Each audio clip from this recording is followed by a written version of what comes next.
Последната сообраќајка на улицата Железничка во Охрид, од која тешко повредени се двајцата браќа, едниот малолетен, а другиот 18 годишен, повторно ги исплаши и потреса охриѓани. Ова е само една од многуте сообраќајки кои се случуваат на овој потек, бидејќи Железничка од поодамна важи за една од поопасните градски сообраќајници. Жителите кои живеат во овој дел од градот стравуваат за својата сообраќајна безбедност. Велат дека не се почитува ограничувањето на брзината и бараат постојано присуство на полиција. Ненормално возат 200 на сат, што да не се случуваат сообраќајки. Гледаш дека полојната возила се на тротоар. Кај ќе оде децата, мора да беге на коловозната лента. И затоа се случуваат вакви работи. Тие што возат, ни милиција гледат, ни ништо.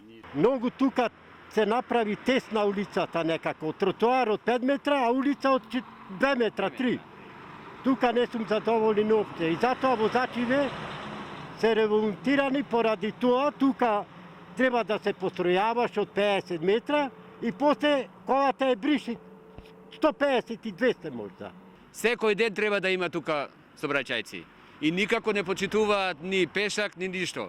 Овде тука има знак 40 за возење, некој можда и преку 100 вози.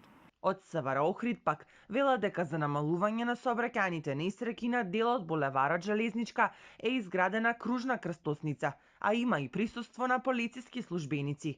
На другите делови од овој булевар, кој што е доста фреквентен, имаме зачестено присуство на полициски службеници кои што вршат не само патрулирање, туку и контрола на патничките возила кои што се движат на овој патен потек. При тоа, поднесени се повеќе пријави кога е утврдено непочитување на дозволената брзина за движење, но и во околности кога полициските службеници констатирале други прекршоци од одредбите на Законот за безбедност во патниот сообраќај. Во текот на 2020 година во Охрид се случиле вкупно 44 сообраќајни незгоди со регистрирани 5 загинати. За предстојните празници од Охридската полиција упатуваат апел до сите возачи да внимаваат на својата, но и на безбедноста на останатите учесници во сообраќајот.